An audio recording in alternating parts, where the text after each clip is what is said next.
This is Diana Sullivan in Austin, Texas. Now, if you watch my videos at all, you know that I really love English rib. This is what English rib looks like on the right side, and I've got a little bit of knit one, purl one ribbing first. English rib comes out kind of wide, thick, and soft. The back side of it looks like regular ribbing, but the front side has a beautiful tucked texture. So what I'm going to do today is a variation on English rib that I think you'll find quite pretty. Before I can begin, I need to arrange the needles, and what I'm doing is I'm putting the end needles on the main bed. So on my knitter, as opposed to my ribber, I've got the first needle, and it's a knit one, purl one, knit one, purl one arrangement. So every other needle on the knitter and every other needle on the ribber, the end needle on the left on the knitter, and the end needle on the right also on the knitter. I'm going to go across a couple times just to align the needles. This is some leftover Karen Simply Soft. It's a worsted weight. Worsted weight's pretty good on this bulky machine on every other needle. And I'm going to put both carriages on all the normal settings. That is, not slip, not tuck, nothing special, just knit. And I'm going to thread them and knit from right to left, which provides my zigzag row. And I am a clothespin user. I'm putting a clothespin on the end of the yarn. That makes it dangle straight down, and it doesn't get caught. It knits off because it has a tiny bit of weight on it. Now I'm going to put my medium comb on. I just bring it between the beds and center it under the knitting. Open the wire partially, and then slide the wire all the way back in. I'll let that drop down. For this many stitches, I'm hanging 2 of the heavy weights. Now I'm going to do my circular selvage. For the circular selvage, I'm going to bring up the right PR slider on the ribber, press the left part button on the main bed, and I'm going to increase the tension, but only to 0. So not much. And then I'm going to knit 2 rows. Then I'm going to cancel the circular selvage. So I cancel the buttons on both beds, and I'm going to bring this up to tension 3 and just knit over to the right. Now let's change our settings for English rib. I want all the tuck stitches to be on the ribber bed. So I'm going to set it to tuck to the left by bringing up this slide and moving over the RP lever. Now when I go to the left, it's going to tuck. And when I go to the right, it's going to knit every stitch. All of that is happening as I want it to do. Now, all of this was a quick review of how to get started with English rib when you want the tucks to be on the ribber.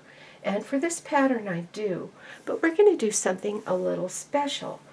I'm going to mark some needles. The first 2 needles I'll leave alone, but the second 2 I'll bring out. Then I'll skip 1 and bring out 2, skip 1 and bring out 2. I'm not bringing them out enough to open the latch even, just enough so that I can see them quickly. So I've got 2 needles in the back on the left and 3 on the right. It's just how many stitches I was using.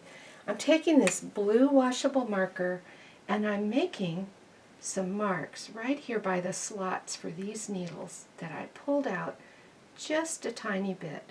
Why not have marks on my needle bed so that I do not have to count needles and I don't run much of a chance of making a mistake. Now I want my marks more prominent. Changed my mind.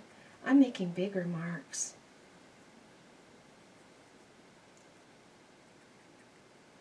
I also put my row counter on 0, 0, 0. My row counter is on 0, 0, 0, and I'm going to knit 6 rows.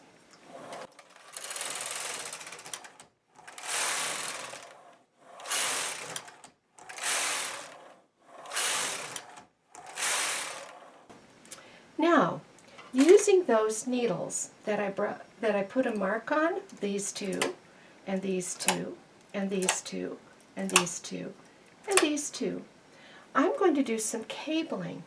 I discovered this stitch looking at an old ribber manual. We were fixing up an old ribber, and I was reading the manual so that I could work it to test it, and came across this, and I thought, oh, that is cute.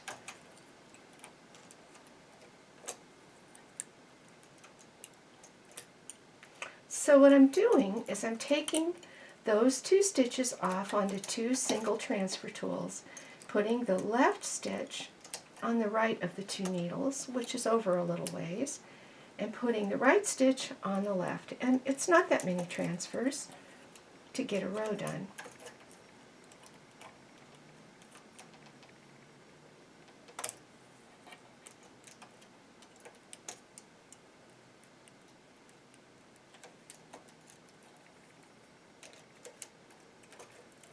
Now I did 6 rows to start. My row counter is on 0, 0, 0. And what I want to do is I want to do 8 rows before I cable again. A little bit tight.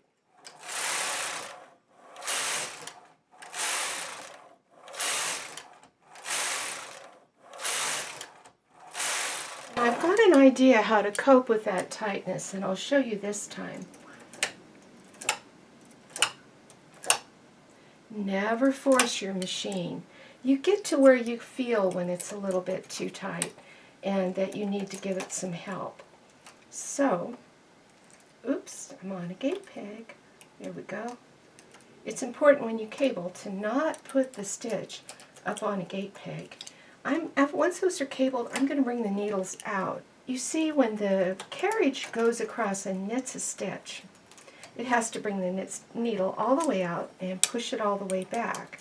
And if I bring the needles out, half of its work is done, and it'll have a little easier time of it.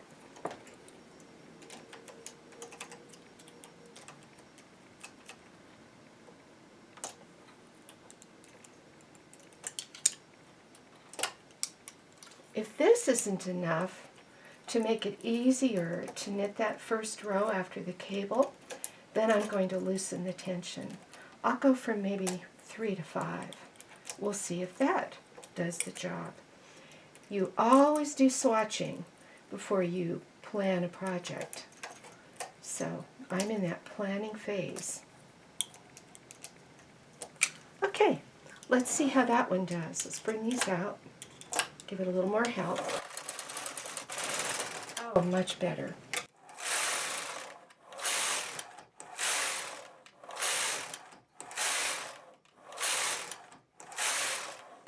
To me, the biggest frustration with ribber is you can't see the work yet. So let me get a few more rows on and we'll see how that's turning out. Now I've got a big enough sample, so I'm just going to do my loop through a loop bind off. Look what a beautiful, beautiful cable you can get by cabling on the knit side of the work. Isn't that something? This is really thick and soft. Just love this stitch. And you don't have to do so many cables if you're concerned about how long it takes. You could have several English rib stitches in between your cables. But isn't that fun?